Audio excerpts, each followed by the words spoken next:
mga guys, sa pagpalayang umaga ulit. Titingnan natin yung ating ginawa kahapon, monitor lang natin kung ayos yung kanyang refrigerator na ginawa natin.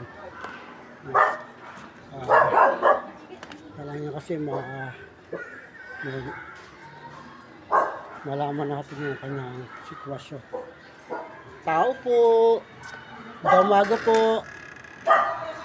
Check ko lang yung rep ha. Wala to. Check ko lang yung rep. Kung okay ha. Salamat po. Titingnan ko lang po yung ating ginawa kahapon. Ito na po siya. Wow. Wow, ang dami na. Ayan po. Yelo na siya. Ayan po yung mga yelo niya. Okay na po. Ayan. Tuluyan na siya lumamig. Pati sa ilalim. Ayun, usok. Nakita nyo naman na. Naging usok siya.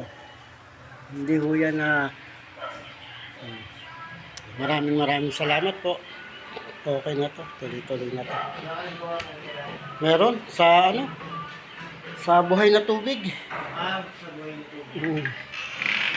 Sige, salamat po. Salamat. Wala pong problema po. Okay.